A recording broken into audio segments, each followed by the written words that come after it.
We can note the differences in our world as time goes on, whether it's our houses, which are now commonly shoeboxes stacked on top of one another, our jobs, our salaries, our privacy, and every other aspect of our lives. In the new world, you exist in a digital world, confined to arm's reach from your smartphone, surveilled to keep you safe. The old world is gone. Welcome to the new. You came here for the truth, so let me unveil that for you. Let's talk about this today. What your future will look like. There's many different avenues it can go down, but let's look at some of the possibilities which are already happening right now. It simply needs to spread. Let's begin. Would you stay in a hotel with a stranger? Marriott is set to introduce communal rooms for up to 16 people that share a living and dining area. Now, some people do the communal setup where they live, dorm rooms and others, and they're very comfortable with it, and it seems to be a way to reduce costs. If somebody wants to do this, I believe that they should be able to. I don't see anything wrong with it. However, if people are impoverished and as a result they need to share a living space with many people in order to be able to survive, we have ourselves a problem. It was just, 1970. I have the statistics in my book. 1970. Easily, you had one person working, and they were able to have their car, their beautiful home, everything they needed. One person working. And the home cost just a fraction of what it does today in relation to the salary. Not in nominal terms, okay? So times have really changed in that regard, there's no doubt. And yet, these living expenses have become dramatically higher. Look at the introduction of the micro lofts. You are also seeing these tiny homes popping up everywhere. In fact, it's been so intense that there's TV shows based around the tiny homes, living in houses that are literally just 100, 200 square feet sometimes. And as I said, totally fine if somebody wants to do that. But if they literally can't afford what you would call a conventional sized home because everything has become so expensive or their wages just don't keep up and all this, then we have ourselves a problem. Okay, let's move on quickly. This right here, it might be a little difficult to see. I'll use the highlighter here. We live. Okay, so this is essentially a dorm room, is pretty much what it is. And right here, they make some descriptions. Beds and couches, towels and linens, everything in between, community-driven common areas, full-time concierge and housekeeping, and access to the events that they have, okay? 55,000 members, apparently. So there's apparently 55,000 people who have signed up to this. And everything is shared. So you can have your own private space if you're willing to pay for that. And then they also have the communal areas. And what this does is it basically reduces costs. Just like that dorm room, you have, your TV area, and there's a bunch of couches, and you have the towels and linen service, for example, as they talked about. This right here allows it to be all streamlined and sort of have this operation going where you pay one fee per month and everything is taken care of for you. Perhaps you're too busy. Perhaps you simply are working two jobs. You don't have time to do all this other stuff. You basically are never home anyway, so might as well just have a place that you can just go, you crash, and you wake up and you go to work the next day. That's what's happening. But you're working two jobs for what purpose? What is all of this for? I mean, look, 1970, I mean, in a way, it is a while ago, but when you look at it another way, what has happened since? The economies of pretty much of most countries have been destroyed. It's eroding. It's not being destroyed in an explosion. It's an erosion. That's what people don't see. They don't see it because it happens over generations. But don't be fooled by it. All right. This right here. Okay, so from a document out of the European Union, what we're talking about here is very simply the introduction of new types of facilities, buildings, zero energy buildings. Okay, let's focus just on this right here. By December 2020, all new buildings are nearly zero energy. And then after 2018, new buildings occupied and owned by public authorities are nearly zero energy buildings. So they're implementing this just around the corner. They have to be zero energy. What if they don't comply? Well, probably have to pay money to the government, the taxation system. And part of this, I had read that it would be in part due to all of this climate change and everything else, that you would not be able to have single family dwellings. And what that means is essentially you would have to have condominiums, apartment building style, whether it's the communal type facilities that I just showed you. That's what this is all about. It's getting you to get used to a different type of living than just a few years ago. This happens to be, I don't know if it's all of the EU or just Germany, but regardless, it's taken over all over the place. Peak car. Australia's love affair with ownership fades with the rise of the car sharing services. Now, we've got them here in Toronto. I know they're basically everywhere now. And car sharing services, like, for those who don't know, it's essentially you rent the car, but you can just rent it for an hour. So you go to parking lots around the city. You'll find a car parked there. You can use your phone app to unlock the door.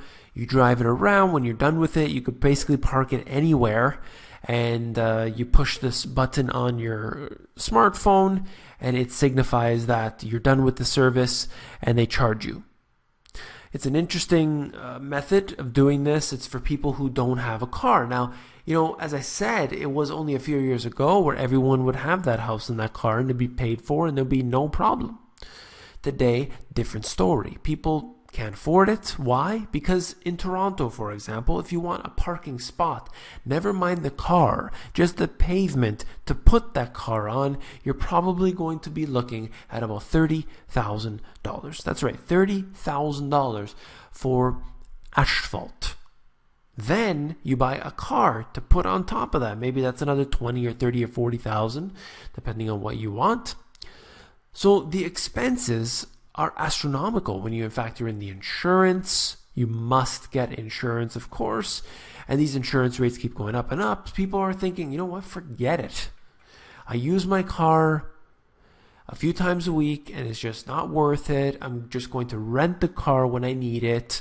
I'll spend, $50 a month and it's a much better idea. So that's what's happening with this. The rental economy is taking off. Then you have this. Vizio smart TVs tracked viewers around the clock without consent. Essentially, what they said was, look, we were just aggregating the data. We weren't necessarily, picking out that and connecting it in with who you were specifically. So they say, but it really doesn't matter because we know it's all being tracked and databased by the NSA. At least the NSA. That's what we found out. But of course, this manufacturer has to pay $2.2 million for doing this, but the NSA goes way deeper than this and nothing happens. Nobody gets in trouble. Anyway, we are always being surveilled. That's part of this new way of living, the new world. All right, then you have this. 2 trends which have been growing significantly over the years. This shows you approximately a 10-year chart, I believe, almost 10 years. And what we have here, house for rent. House for rent consistently rising over the years. People can't afford to buy a home anymore. It's not just the big cities of, for example, Toronto and Vancouver, which have had astronomical rises in their prices. It's not Manhattan necessarily, San Francisco. You're looking at many, many cities are really struggling with this as a problem right now. And what happens? Rents rise. It's a simple matter of fact. And then car leasing, essentially their leasing accounted for 27% of all car purchases in 2013. It's huge. Definitely huge that people are simply not buying cars. They're leasing their cars because they're unsure what's going to happen in 3 years. I don't know. I don't know if I'll be employed. I don't know what the economy is going to be like. And essentially, you also have the fact that the leasing is cheaper than the financing generally. And then we have this. What if you can't afford to live? What are you going to do? Well, you're going to stick your hand out to the government and say, please. Well, the idea of a guaranteed basic income for residents of Ontario was the focus of a discussion in City Hall. Now, I'm reading you this article. It says Ontario, but this has been going on all across the globe. I've done videos about it before. Kitchener is one of the 14 communities discussing a pilot project that could see a basic guaranteed, remember these words, basic guaranteed income replacing Ontario Works and the Ontario Disability Support Program. So essentially, it's a way to reduce poverty, so they claim, improve health, housing, and employment in Ontario. So whatever you do, you decide to go to work, you decide to stay home, you decide to do anything, they are going to give you money. Sounds great. Sounds excellent. Wow, free money? I love it. It's a genius idea. Except who's paying for that? Well, of course, you are. You pay to yourself, you pay to your friends and everyone else that is on this system. And it's ultimately going to be something that will be taken up by different cities and could be adopted on a global scale.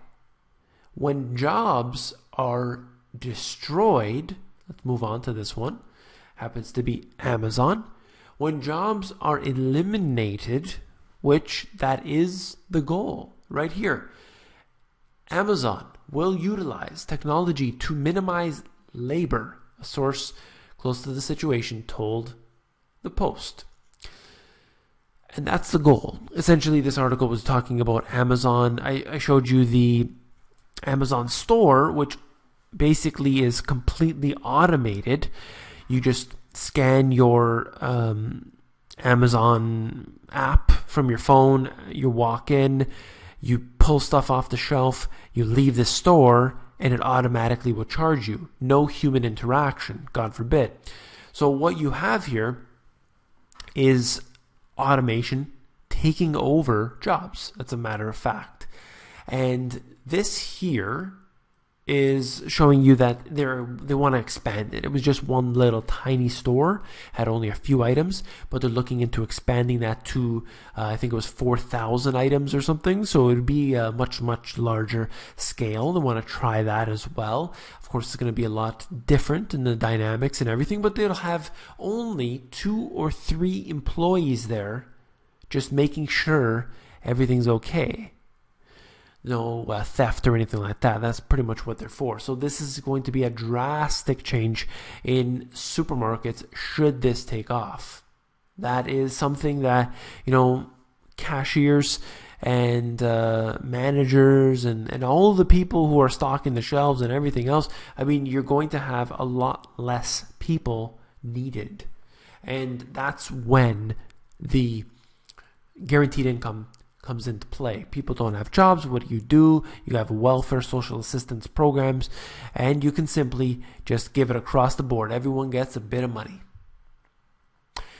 And if you don't like it, if you have a problem, if you take it to the streets, you will be met with force. And this is just one example of how quickly things can escalate. Unrelated, but I'm just showing you as an example. Brazil's president on Monday ordered 200 troops to the southeastern state of Espírito Santo, where a police strike in recent days sparked a wave of violence, including what is already believed to be dozens of murders. The military on the street is the ultimate goal of any tyrannical, totalitarian system. I'm not saying that that's what's happening right now in Brazil. That's the ultimate goal of any of them for all time. It's music to their ears. It's sweet, wonderful desires that they go to bed and dream about every night, these globalists, hoping and praying that violence will spark so that they can bring the military on the streets, call it martial law, and have the people be instilled in fear for generations to come. If you found this video informative, please give me a thumbs up. Last but not least, if you found the video informative, I know you will find my book, The Money GPS, even more informative. Look, you can head to Amazon, where you'll be able to actually flip through the pages of the book and see if you like it. Take care.